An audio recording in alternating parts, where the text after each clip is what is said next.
Friends, কেমন আছেন আপনারা সব? আশা করি আপনারা সব খুব ভালো আছেন আর উইন্টারে পুরো মজা নিচ্ছেন। বন্ধুরা, আজকে আমি আপনাদের জন্য একটা খুব ভালো রেসিপি এনেছি, যেটা কি সন্ধেবেলার নাস্তা মানে সন্ধেবেলার স্ন্যাক্স হিসেবেও খেতে পারেন। খুব সুন্দর একটা পরোটা, যেটা হচ্ছে স্টাফিং দিয়ে।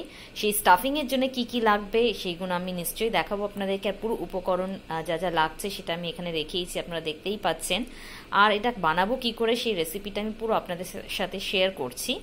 আপনারা ওটাকে দেখুন আর তারপরে ওটাকে বানান আর খান, ভীষণ মজা হবে আর ভীষণ টেস্টি হবে পরোটাটা।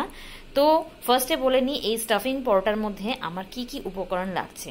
ফার্স্টে হচ্ছে আপনি এই প্লেটে দেখতে পাচ্ছেন আমি গাজর কুচি নিয়েছি হাফ কাপ মতন, আর ক্যাপসিকাম নিয়েছি হাফ কাপ, মানে আমি একটা গোটা ক্যাপসিকামই এখানে দিয়েছি কারণ আমার কোয়ান্টিটিটা বেশি আছে ওই জন্যে। আর মটরশুঁটি আপনি দেখতে পাচ্ছেন মধ্যেখানে আছে। আর আমি এখানটা নিয়েছি বিনস, মানে ফ্রেঞ্চ বিনস, সেটাকে আমি কুচি নিয়েছি ভালো করে। আপনি চাইলে আপনি স্প্রিং অনিয়ন মানে পেঁয়াজ কলি কুচি এর মধ্যে দিতে পারেন। যেহেতু আমি পুরো ভেজ করছি ওই জন্য আমি পেঁয়াজ কলিটাকে স্কিপ করে দিয়েছি এখানে।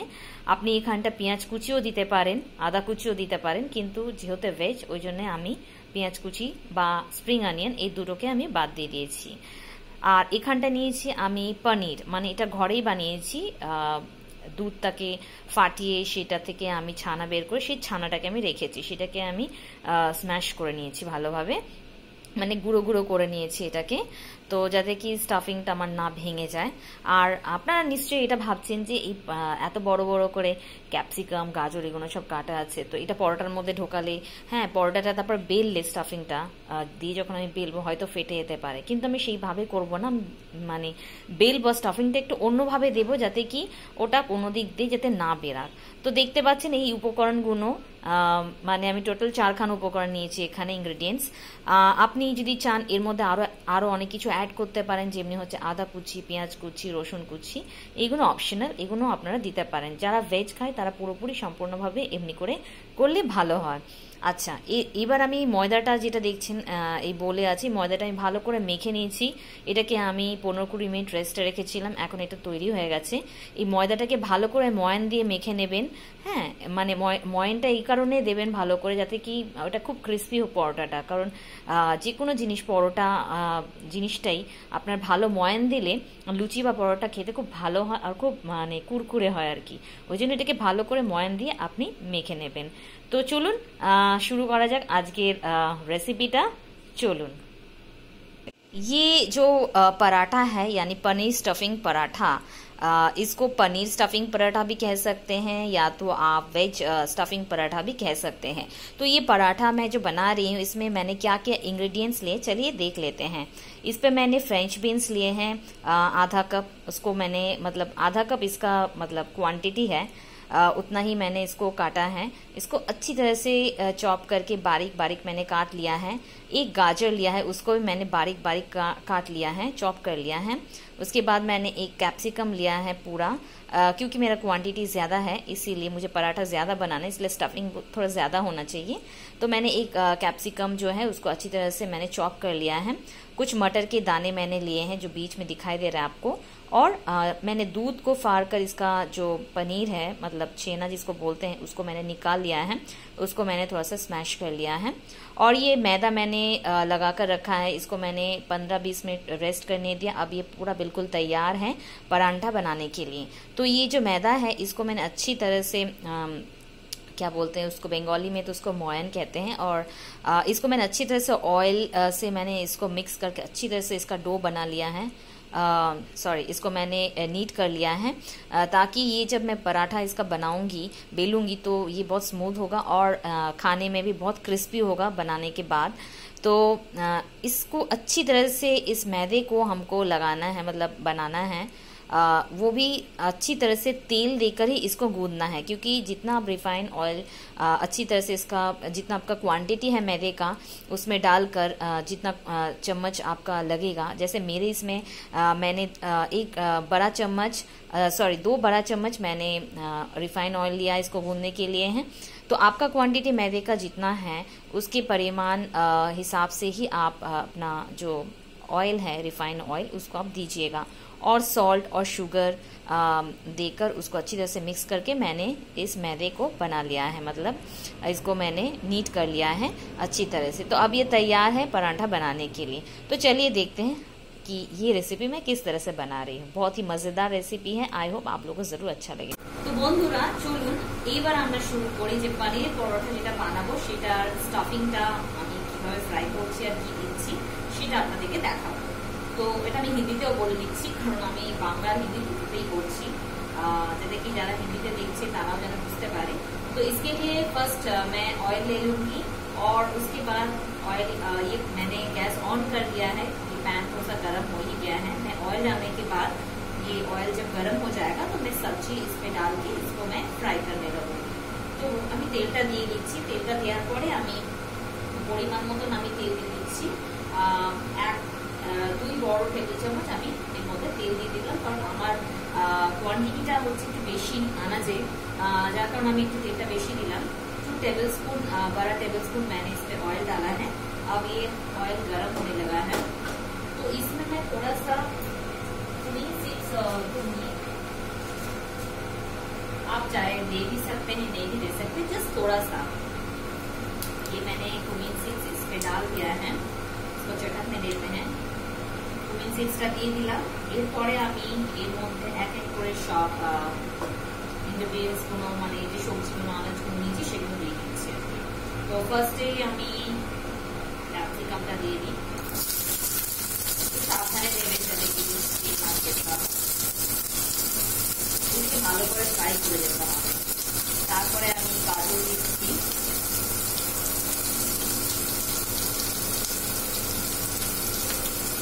তারপরে বিনসগুলো দিচ্ছি, সরি মটরগুলো দিয়ে দিচ্ছি, মটরগুলো দিয়ে দিলাম। এরপরে বিনসগুলো দিলাম, ফ্রেঞ্চ বিনস যেটা আমি পুরো করে केटे रेखेছিলাম। बीन्स जो मैंने इस पे डाल दिया, सारी सब्जी जो है मैं इस पे डाल दूंगी और इसको मैं फ्राई करती रहूँगी। अभी मैं ये पनीर जो है तो जीरा दूधे छाना সেটা আমি একটু পরে দিচ্ছি, মানে ये छानाটা पनीरটা ये मैं बाद में दूंगी, क्योंकि पहले ये थोड़ा सा मुझे फ्राई करना है। ये गोल्डन ब्राउन हो जाएगा, उसके बाद ही मैं ये जो पनीर है ग्रेटेड पनीर ये मैं दे दूंगी इसमें। तो ছানাটা আমি সবজিটাকে ভালো করে ফ্রাই করে নেবো। এবার আমি ফ্লেমটা একটুখানি হাই করে দিচ্ছি, তারপরে আমি ছানাটা দিব যখন এটি একটু ভালো করে ফ্রাই হয়ে যাবে, মানে একটু ট্রান্সলুসেন্ট করে ভাজতে হবে, কালারটা একটু ট্রান্সলুসেন্ট ব্রাউন কালার বাদামি কালারের হয়ে যাবে। তো তখন আমি এটাকে ভাজতে হবে। এবার আমি ফ্লেমটা একটু জোর করে দিচ্ছি। কত সুন্দর কালারফুল লাগছে এটা, আমার তো বেশ ভালো লাগে শীতকালে বেশ কালারফুল সবজি বেশ করা খাওয়া খুব ভালো লাগে। এমনকি মানে শীতকালে প্রত্যেকটা সবজি পাওয়া যায়, যেগুলো আমাদের মনের মতন সবজি সেগুলো সবই শীতকালে অ্যাভেলেবেল থাকে। তো এটা একটু হতে দিই। তো একটুখানি এটা ভাজার পরে আমি একটু লবণ দিয়ে দেবো। লবণ দেওয়ার পরে আমি কিন্তু মশলা কিছুই দিচ্ছি না, আমি শুধু এটাকে এমনি ফ্রাই করে করছি আর কি। এর মধ্যে আমি লাস্টে যেটা দেবো সেটা হচ্ছে টমেটো সস, কারণ আমি এর মধ্যে টমেটো সসটা আমার ভালো লাগে, ওই জন্য আমি প্রেফার করি দেবো। যেটা আপনারা পারলে দেবেন, আর যদি আপনাদের ইচ্ছা হয় দেবেন, যদি না ইচ্ছা হয় তাহলে আপনি স্কিপ করতে পারেন। এর মধ্যে আপনি সয়া সস টমেটো সস দিয়েও এটাকে ভালো করে বানাতে পারেন। মানে ফ্রাই হয়ে যাওয়ার পরে একটু লাস্টে সসটা দিয়ে একটুখানি নেড়ে ছেড়ে নিয়ে আপনি এটাকে নামিয়ে দেবেন, মানে এই পুরটা देवो আর কি परोठा के ऊपर, सीधा रेडी हो जाता है। तो ये मैं धीरे धीरे फ्राई कर रही हूँ। ये फ्राई हो जाने के बाद अच्छी तरह से ये जब ब्राउन हो जाएगा, मतलब भुन जाएगा, इसके बाद मैं इसमें पनीर में दे दूँगी और उसको फिर से मैं अच्छी तरह से हिला के फिर से इसको मैं फ्राई कर लूँगी, मिक्स करके अच्छे से फ्राई कर लूँगी। उसके बाद लास्ट में जब मेरा जो पनीर है इसके साथ अच्छी तरह से भुन जाएगा, तो इसके लास्ट में मैं थोड़ा सा इसमें टमाटो सॉस डाल के इसको मैं मिक्स कर लूँगी अच्छी तरह से। ये मैं प्रेफर करती हूँ, आप चाहे तो इसको स्किप भी कर सकते हैं। तो आप इसमें सोया सॉस भी डालना चाहे तो भी दे सकते हैं, और चिली सॉस भी दे सकते हैं, जो स्पाइसी खाते हैं उनके लिए। आप इसमें छोटे छोटे वो मिर्च, ग्रीन मिर्च, वो आप चॉप करके दे सकते हैं, जिन लोग तीखा खाना पसंद करते हैं। तो इसमें मैं थोड़ा सा लाल मिर्च डालूंगी, एकदम हल्का सा, थोड़ा सा इसमें तीखापन आए उसके लिए। और फिर उसके बाद मैं पनीर को डालूंगी। तो ये अभी भून रहा है, आप देख सकते हैं ये अच्छी तरह से भून जाए, এটা ভালো করে ফ্রাই হয়ে যাক। আর মটরগুলো না একটু গরম তেলে দিলে একটু ফাটে, কিন্তু সেটা একটু সাবধানে আপনারা মানে দেখে একটু ভাজবেন। আর যখনই আপনি রান্না করছেন তখন তো অবশ্যই আপনাকে একটু সাবধান থাকতেই হবে, কারণ সাবধানে থাকলেই রান্নাটা ভালো হয় আর নিজেও সেফ থাকা যায় আর কি সব দিকে। কারণ আমি যতবার রান্না করতে এসেছি মানে আমি তেলের মানে আগে তেলের মানে ছ্যাঁকা মানে একটু দিলাম, ঝট করে আমি তেলের মধ্যে ছেড়ে দিলাম আর তেলের ছ্যাঁকা, তো সেই জন্য তো সাবধানে সব কিছুই করবে। তো ওই আমার ফ্রাই হয়ে এসছে প্রায় অলমোস্ট, যেমন কি এটা আমি হাই ফ্লেমে করে দিয়েছি একদম। তো ওইটা ভাজছে, আপনারা দেখতেই পাচ্ছেন এটা আস্তে আস্তে ভাজা হচ্ছে। অ্যাকচুয়ালি কি গাজরগুলো তো একটু শক্ত হয়, এটা একটু মানে সেদ্ধ হতে একটু টাইম লাগে, এটা আপনি ভাজেন তো ভালো সময় একটু টাইম লাগে নরম হতে আর কি, ভালো করে যাতে এটা ভাজা হোক, সেই জন্য আমি এটা ফ্লেমটা একটু হাই করে দিয়েছি। তো এটা অলমোস্ট এবার ভাজা হয়ে গেছে। এবার এর মধ্যে আমি একটু লবণ দেবো, লবণ আপনি পরিমাণ মতো দেবেন। আমি হাফ টিস্পুন আমি এর মধ্যে সল্ট দিচ্ছি, তো চারিদিকে আমি ছিটিয়ে দিলাম, এটা একটু সামান্য দিচ্ছি টেস্টের জন্য, মানে চিনি আমার কোয়ান্টিটি এই পরিমাণে আমি लवणটা दिला मैंने सॉल्ट दिला। तो इसमें मैंने सॉल्ट डाला, आधा टीस्पून मैंने इसमें सॉल्ट डाला, जो मेरा क्वांटिटी है सब्जियों का उसके हिसाब से। और इसमें फिर से अच्छी तरह से मिक्स करके मैं इसको फ्राई कर रही हूँ। अब मैं इसमें थोड़ा सा लाल मिर्च पाउडर डालूंगी, बस थोड़ा सा ही लाल मिर्च पाउडर मुझे चाहिए, एकदम चुटकी भर, बस हो गया। बस pinch of red chili powder आपको डालनी है, उसको फिर से आपको इसको फ्राई करना है। अब मैं फ्लेम को थोड़ा सा लो कर रही हूँ, क्योंकि मैंने इसमें मसाला दिया, तो इसलिए मैं इसको थोड़ा सा फ्लेम जो है धीरे कर दिया, ताकि जले ना, अच्छी तरह से फ्राई भी हो जाए और ये मसाला जो है इस सब्जी में अच्छी तरह से कोट हो जाए। तो ये मसलाटा मैंने एक्चुअली আমি যে লাল গুঁড়ো মশলা নিলাম মানে রেড চিলি পাউডার, সেটা আমি দিলাম, দেওয়ার পরে এটাকে আমি আবারও মিক্স করে ভালো করে একটুখানি ভেজে নিচ্ছি, যাতে কি মশলাটা পুরোপুরি সবজির গায়ে ভালো করে লেগে যায়। আপনি যদি চান তাহলে একটু গরম মশলা, শাহি গরম মশলা 1 পিঞ্চ দিতে পারেন ফ্লেভারের জন্য, যাতে টেস্টটা আপনার ভালো আসে। বা অনেকে অনেক রকমের এর মধ্যে অনেক কিছু দিয়েই টেস্টের ফ্লেভার মানে টেস্টটা অন্যরকম টেস্ট আনার চেষ্টা করে, যেটা যার ভালো লাগে আর কি। তেমনি অনেকে যেটি বললাম গরম মশলা, কেউ কাসুরি মেথি দিতে পছন্দ করে, হ্যাঁ, কেউ সস দিয়ে, যেমনি আমার একটু সস দিয়ে খেতে ভালো লাগে, তো আমি যেটা সস দিয়ে কি করে আমি বানাচ্ছি সেটা আমি আপনাদের সাথে শেয়ার করছি। এটা আমার অলমোস্ট ভাজা হয়ে গেছে, আপনারা দেখতেই পাচ্ছেন এটা খুব ভালো করে ভাজা হয়ে গেছে। এটাকে পুরোপুরি ভাবে একদম কুক করবো, একটু কচকচে থাকবে, মানে একটু মানে হাফ কাঁচা থাকবে, মানে যাতে কি এটা ক্রাঞ্চি হোক। আর ক্যাপসিকামটা না পুরো ভাজলে আমার খেতেও ভালো লাগে না, একটু कचकचे থাকলে টেস্টটাও ভালো হয়। तो इसको मैं एकदम से पूरा मैं फ्राई नहीं कर दूँ, थोड़ा कच्चापन इसमें रहना चाहिए, यानी कैप्सिकम को पूरी तरह से फ्राई करने से इसका टेस्ट जो है चला जाता है, तो इसलिए मैं इसको ऐसे ही छोड़ दूँगी। बस हो गया है। अब मैं इसमें पनीर, जो ग्रेटेड पनीर है इसको मैं डाल रही हूँ। ये जो मैंने पनीर बना के रखा था दूध से, वही मैं डाल रही हूँ, इसको पूरा ही डाल दूँगी। और डालने के बाद मैं इसको फिर से अच्छी तरह से मिक्स करूँगी और इसको मैं इसके साथ अच्छी तरह से फ्राई करूँगी। तो আপনারা দেখতেই পাচ্ছেন যে এর মধ্যে আমি পনিরটা দিয়ে দিয়েছি। পনিরটা দেওয়ার পরে আমি এটাকে ভালো করে ফ্রাই করে নিচ্ছি।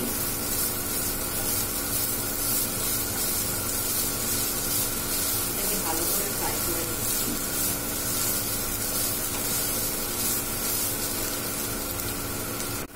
এই পনিরটা এর সাথে ফ্রাই হতে ভালোভাবে আমি পনিরটা দিয়ে এটাকে ভালো করে ফ্রাই করে নিচ্ছি। তো এটাকে একটু ভালো করেই মানে পনিরটা যেটা আমি খানাটা বানিয়েছি দুধে, এটাকে ভালো করে এর সাথে আমি গুঁড়ো করে মানে আরো গুঁড়ো করে নিচ্ছি, যাতে কি এরকম চান্স না থাকুক, মানে লাম্প যেগুলো আছে সেগুলো একটু ভেঙে ভেঙে দিয়ে এটাকে ভালো করে ভেজে নিচ্ছি।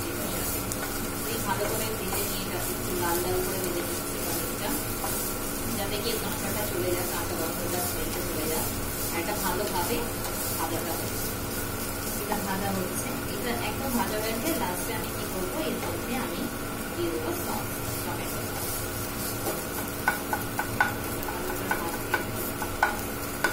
এর মধ্যে তেলটা পুরো সোক করে নিয়েছে, পনিরটা তেলটা পুরো টেনে নিয়েছে, যতটা তেল ছিল। भालोई भाजा होच्छे।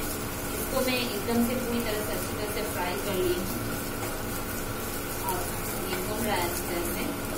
इसके बाद एकदम लास्ट में मैं इसमें मिलाऊंगी सॉस और उसको अच्छी तरह से मिक्स कर लूंगी और हो जाएगा मेरा ये पनीर का जो स्टफिंग के लिए जो मैं बना रही हूँ तैयार। অলমোস্ট ডান है। হয়ে গেছে আমার। এবার আমি এর মধ্যে দিয়েছি সস।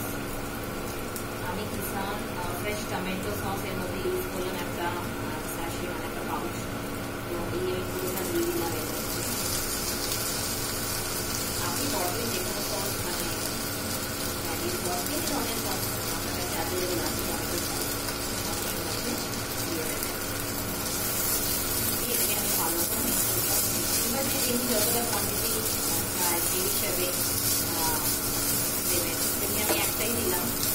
আপনি পারলে দুটো দিতে পারেন, মানে যদি আপনি পাউচ দিচ্ছেন, বা আপনি যদি চামচে করে যদি মেপে দিচ্ছেন তাহলে একটু বড় চামচ আপনি সস দেবেন, একটু মিষ্টি মিষ্টি যারা বেশি পছন্দ করেন। এই হয়ে গেছে আমার তৈরি। কিন্তু বেশি গিলা গিলা করলেও প্রবলেম নেই, কিন্তু এক বড় টেবিল চামচ আমার মনে হয় সাফিসিয়েন্ট। কিন্তু এবার যারা একটু মিষ্টি খেতে পছন্দ করে তাদের জন্যই এটাকে বললাম যে একটু বড় চামচ দিতে পারে, কিন্তু দেখবেন যেন বেশি, হ্যাঁ পরিমাণ যেমনি সেই হিসেবে কিন্তু বুঝে দিতে হবে। কারণ পরিমাণ কম আর 2 চামচ আমি বড় বড় 2 চামচ আমি টমেটো সস দিয়ে দিলাম, তাহলে এটা পুরো ভিজে ভিজে হয়ে যাবে। ওই জন্য পরিমাণটাকে বুঝিয়ে আপনি সসটা দেবেন। এবার এটা আমি পুরো মিক্স করে নিলাম। এবার এটা আমার তৈরি হয়ে গেছে। এবার এটাকে আমি বন্ধ করে নামিয়ে নেব। তো এবার আমি গ্যাসটা বন্ধ করে দিচ্ছি আর এটাকে আমি একটু অন্য বলে ট্রান্সফার করে আপনাকে দেখাচ্ছি। স্টাফিংটা রেডি হয়ে গেছে, যেটা কি আমি মানে পরোটার মধ্যে দেবো, যেটা আমি পনির তারপরে বাকি সবজি দিয়ে বানিয়েছি। সেটা তো আপনাদেরকে ফ্রাই করে দেখালাম, সেটা লুক হয়েছে এমনি। নামানোর পরে সেটা আপনাদেরকে দেখানোর জন্য আমি এটাকে আলাদাভাবে বলে নিয়ে দেখাচ্ছি। এরপরে এটাকে আমি কি করে পরোটার মধ্যে স্টাফিং করছি সেটা দেখাবো, আর তারপরে ফ্রাই করে টেস্টি টেস্টি খাওয়ার জন্য রেডি। তো চলুন এবার দেখে নিই আমি পরোটাটাকে কি করে বানাচ্ছি। এই পনির স্টাফিং বানাবার জন্য, মানে পনির পরোটা বানাবার জন্য যে রুটিটা আমি বেলছি, মানে এই পরোটাটা আমি যে বানাবো, তো এর ভেতর স্টাফিংটা আমি কি করে দেবো আর কি সেটাই আমি দেখাচ্ছি। তো আমি আটাটাকে গোল করে, মানে একটা লেচি কেটে ভালো করে গোল করে ওটাকে বেশ একটু বেলে নেব। আমি বেলে নিচ্ছি, সুন্দর করে গোল করে বেলতে হবে। আপনারা যদি চান তাহলে আপনারা তেল দিয়েও বেলতে পারেন, কিন্তু আমি এটা আটা দিয়ে বেলাটাই প্রেফার করছি। সুন্দর করে এটা বেলে নিতে হবে বড় করে।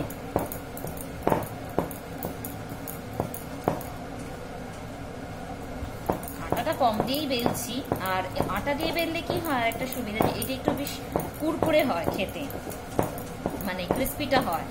আর তেল দিয়ে বেললে আপনার বেলাটা খুব সহজ, খুব তাড়াতাড়ি ওটা বড় করে গোল করে বেলে নিতে পারবেন, কিন্তু সেই ক্রিস্পি ব্যাপারটা আমার মনে হয় যেন আটার গুঁড়ি দিয়ে একটু বেললে একটু ক্রিস্পিনেসটা আসে আর কি। তো এই আমার এটা বেলা হয়ে গেছে অলমোস্ট। তো সুন্দর করে গোল করে আমি এটাকে বেলে নিচ্ছি। বেলন চাকিতে একটু আওয়াজ হচ্ছে কারণ এই নিচে সেটিংসটা ঠিক করে আমি বসাতে পারিনি এটা। তো এই হয়ে গেল আমার এটা গোল।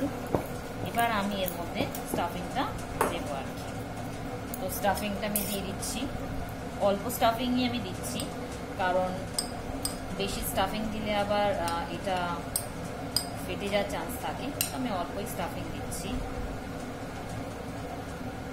তো এইটা আমি কিভাবে বানাচ্ছি সেটা আপনাকে দেখাচ্ছি, মানে আমি এটাকে গোল করে ওর ভেতরে পুর দিয়ে ওটাকে বেলছি না, আমি জাস্ট এই স্টাফিংটা আমি কম স্টাফিংই দিয়েছি। এই স্টাফিংটা দেওয়ার পরে আমি এটাকে জাস্ট একটা ফোল্ড করে নেবো, মানে একটুখানি ছড়িয়ে এটাকে জাস্ট একটা ফোল্ড করে নেবো এমনিভাবে। ঠিক ভালো করে এটাকে ফোল্ড করে এটাকে এবার আমি এমনি করে একটু চেপে দিচ্ছি, একটু প্রেস করে দিচ্ছি হালকা হাতে। আর এটাকে আমি একটু এমনি এমনি করে এটাকে সিল করে দিচ্ছি আঙুলের সাহায্যে। তো সেটা আপনারা দেখতে পাচ্ছেন, এইভাবেই বানাবেন। অপোজিট সাইডটা একটু আমি এখানে চেপে দিলাম যাতে কি স্টাফিংটা চারিদিকে ছড়িয়ে যায়, আর আবার আঙুল দিয়ে আমি এইগুলোকে একটুখানি প্রেস করে দিচ্ছি।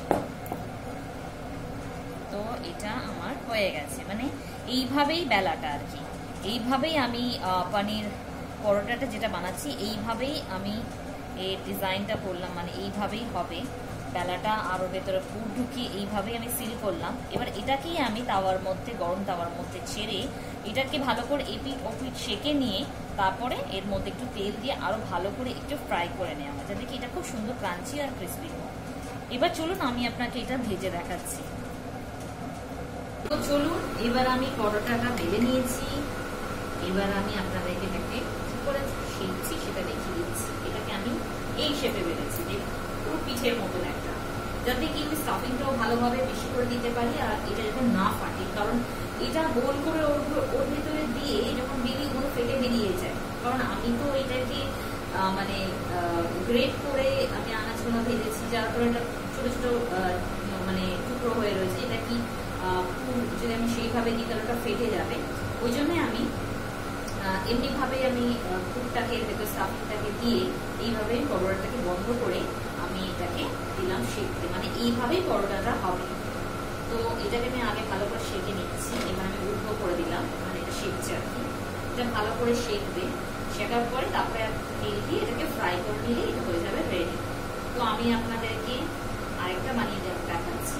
এটা ফার্স্টটা বানালাম সেম বেলে ভালো করে একটা রুটি সাইজে বেলে ওর ভিতরে পুরটাকে ঢুকিয়ে ওটাকে এমনি করে ফোল্ড করে ওটাকে বন্ধ করে দেয়, যেমনি আমরা পিঠে করি, মোমো এমনি ডিজাইনের হয় হাফ, সেমনি পরোটাটা এমনি হাফ ডিজাইন করে করেছি, যাতে কি পুরটা আমার এর ভেতর থাক। আর ভালো করে এটা আপনাকে শেখতে হবে, যাতে সব দিক থেকে ভালো করে শেখা হোক, আর যাতে কি এটা খুবই ভালো লাগে, ক্রিস্পি ক্রাঞ্চি লাগে खावर समय। तो इसको मैंने बेल कर थोड़ा एक रोटी की तरह बेल कर उसके अंदर मैंने स्टफिंग डाला और इसको मैंने फोल्ड कर दिया है। फिर उसके बाद मैं इसको अब ये फ्लेम में मैं इसको अच्छी तरह से सेक ले रही हूँ, और उसके बाद फाइनली मैं तेल डालकर इसको मैं फ्राई करूँगी अच्छी तरह से सीखे, और लो फ्लेम में ताकि जले ना। थोड़ा सा मैं मीडियम फ्लेम में कर दे रही हूँ, बहुत ही धीरे हो रहा है, इसीलिए একটু ফ্লেমটা বাড়িয়ে দিলাম। এবার আপনারা বেশি প্রেস করবেন না, তাহলে এই সাইডটা ভেঙে যেতে পারে, যেমনি আমি একটু বেশি প্রেস করেছি ওই জন্য একটুখানি এইখানটা একটুখানি না ফাটে, আমি ভাবলাম হয়তো ফেটে গেছে, কিন্তু আপনারা বেশি এটাকে প্রেস করবেন না, তাহলে এই পুরটা না এখান থেকে বেরিয়ে যেতে পারে। মানে যদি পুরো সমানভাবে যদি আপনি লেয়ারটা দেন, কারণ বেশি স্টাফিং দিয়েছি ওই জন্য, তাহলে সেইভাবেই আপনাকে একটু সতর্ক করে ভাজতে হবে। দু পিঠ ভালো করে আপনি এটাকে ভেজে নিয়ে সেঁকে নিয়ে তারপরে এটাকে আপনি ফাইনালি ভাজবেন, একটু সাবধানে, কারণ ডাইরেক্ট হাত দিলে আবার ছেঁড়া লাগা একটা চান্স আছে। ট্রিটমেন্টটা ভালোভাবে দরকার পড়লে আপনি আরেকটা কিছু মানে চামচ নিয়ে এটা হেল্প নিয়ে এটাকে করবেন, মানে এমনি এই জায়গাটা তলাটা যাতে কি ভালো করে সেঁকে যায়, কারণ এটা তো পুরোপুরিভাবে আসছে না, তো সেই জন্য আমি এটাকে একটু এমনিভাবে করে নিচ্ছি।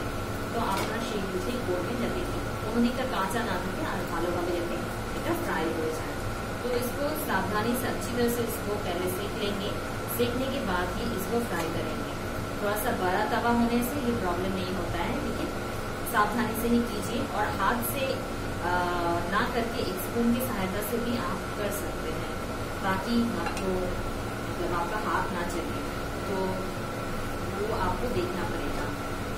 हमेशा अवेयरनेस जरूरी है, तो we should aware all the time. ये देखिए ये अच्छी तरह से सीख गया है, एंड अभी मैं इसको तेल डालूंगी फ्राई करने के लिए। तो चलिए ये मैं तेल डाल दे रही हूँ, इस पर मैं तेल डाल दी हूँ रिफाइंड ऑयल, कोई भी refined oil, vegetable oil, soybean oil, sunlight oil, बहुत सारा ऑयल अवेलेबल है, या आप घी से भी फ्राई कर सकते हैं, जो आपको पसंद है।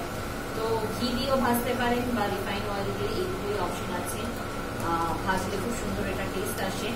তো আমি এটা রিফাইন্ড অয়েল দিয়েই ভাজছি, তো এটাকে আমি ভালো করে ভেজে নিচ্ছি। যে কোনো refined oil, vegetable oil, soybean oil, rice bran oil, আর আপনি চান তাহলে আপনি ঘি দিয়েও ভাজতে পারেন, যাতে কি ঘিয়ে টেস্টটাও অনেক পছন্দ করে, তো ঘিয়ে টেস্টটা ভালো লাগে খেতে, সেটা দিয়েও আপনারা এটাকে ভালো করে লাল লাল করে কিছু ফ্রাই করবেন, মানে খেতেও না দারুণ হয়। সত্যি করে বলছি, খেতে দারুণ কিন্তু মানে খুব ক্রিস্পি হয়। এই দেখুন, এবার তো আমাকে মনে হচ্ছে একটা স্পুন লাগবেই, কারণ এটা হাত দিয়ে করাটা একটু রিস্কি, করে ফেললাম। এই দেখুন সুন্দর লাল কালার এসছে, খুব সুন্দর লাল কালার এসছে, মানে একটু হালকা ব্রাউন কালার হয়ে গেছে, দেখতে খুব সুন্দর লাগছে। তো এইভাবে আপনি এটাকে ভালো করে ফ্রাই করে নেন। আমি একটু ফ্লেমটা একটু বাড়িয়ে দিচ্ছি, মানে হিসাব মতন বুঝেই বাড়াবেন কমাবেন। তো আমার এটা একটু ঠান্ডা, আজকে ঠান্ডাটাও বেশি পড়েছে এখানে, যার কারণে আমার যেন মনে হচ্ছে গ্যাস জ্বালিয়ে মনে হচ্ছে গরম হচ্ছে না। এই ভালো করে আমার ফ্রাই হয়ে গেল। ফ্রাই করার পরে এটা আপনার পুরো রেডি খাওয়ার জন্য। ওই দিকটা আমার ভালো করে ভাজা হয়ে গেছে। এবার আমি একটু এমনি করে দাঁড় করি, এটাকে ভাজিয়ে তুলে নিচ্ছে। এদিকে ওই ফোল্ডেড ওই পাশটা দিকে ভালো করে ভাজা হবে। আপনি কিন্তু স্পুন ইউজ করবেন, এমনি করে কিন্তু মানে ভাত করে দিয়েছি। এটা ভাজা হয়ে গেছে। এবার দেখতে পাচ্ছেন খুব সুন্দর একটা বাদামি কালার এসছে। এবার এটাকে আমি নামিয়ে নেব। তো আমার এটা রেডি হয়ে গেছে। दोस्तों, तो ये है मेरे जो मैं पराठा बनाई उसका final look, paneer stuffing paratha. तो देखने में ये बिल्कुल ऐसा लग रहा है और खाने में भी बहुत क्रिस्पी और टेस्टी है। तो इसको आप टमेटो सॉस के साथ खाने से आपको बहुत ही अच्छा टेस्ट मिलेगा इसका। और आप इसके साथ खीरा या प्याज और टमेटो सॉस या चिली सॉस, होप ये आपको ज़रूर अच्छी लगेगी। विंटर में ये बना के